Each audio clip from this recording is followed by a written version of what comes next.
Assalamualaikum warahmatullahi wabarakatuh. Alhamdulillahirabbil alamin. Wassalatu wassalamu ala asrafil anbiya'i wal mursalin sayyidina Muhammadin wa ala alihi wa ashabihi wa man tabi'ahu bi ihsanin ila yaumiddin. Amma ba'd.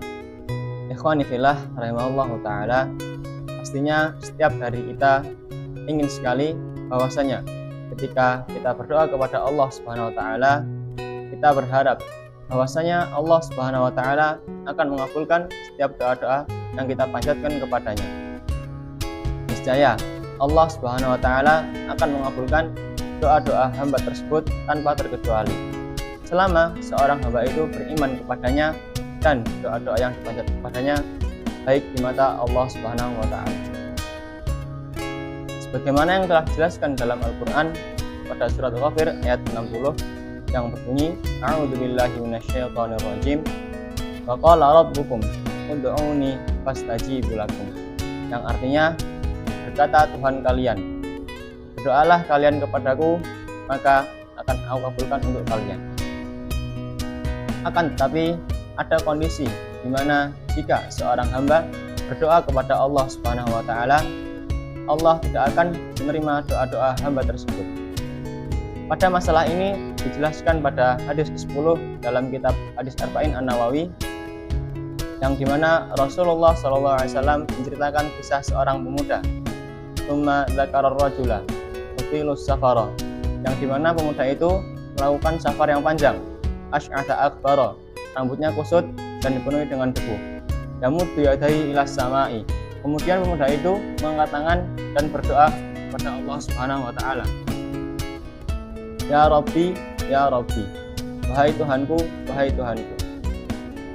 Nah, dari sini kita bisa mengetahui bahwasanya bersafar, mengangkat tangan ketika berdoa dan menyebutkan asma-asma Allah ketika berdoa adalah sebuah wasilah dari diterimanya doa seorang hamba oleh Allah Subhanahu wa taala.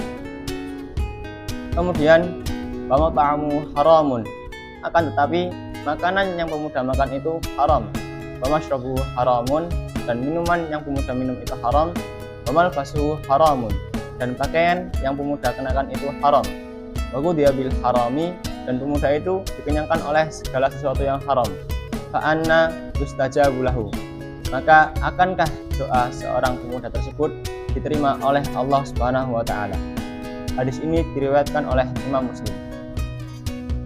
Ikhwani fillah rahimallahu taala, dari hadis ini kita bisa mengambil beberapa faedah, yakni bahwasanya Allah Subhanahu wa taala Maha baik kepada setiap hamba-hambanya, yang dimana jika seorang hamba itu berdoa kepadanya, maka Allah akan mengabulkan doa-doanya tanpa terkecuali. Karena saking baiknya Allah Subhanahu wa taala kepada seorang hamba, Allah Subhanahu wa taala hanya juga mau menerima dari segala sesuatu yang bersifat baik, entah itu dari perkataan atau perbuatan dari seorang hamba tersebut. Kenapa Allah Subhanahu wa taala tidak mau menerima doa seorang pemuda tadi? Karena pemuda itu melakukan perbuatan yang haram, yakni memakan makanan haram dan memakai pakaian yang haram, entah itu dari hasil mencuri atau membelinya dengan uang yang haram. Oleh karena itu, jika kita ingin Allah Subhanahu wa taala menerima setiap doa-doa yang kita panjatkan kepadanya, hendaknya kita menaati segala perintah-perintahnya dan menjauhi segala sesuatu yang bersifat haram. Karena itu dapat menjauhkan doa kita dari diterima oleh Allah Subhanahu wa taala. Mungkin cukup sekian yang bisa saya sampaikan pada kesempatan kali ini. Kurang lebihnya saya mohon maaf. Semoga yang sedikit ini bisa bermanfaat bagi kita semua. Aqulu qouli hadza wa astaghfirullahu li wa lakum. Billahi taufiq wal hidayah. Assalamualaikum warahmatullahi wabarakatuh.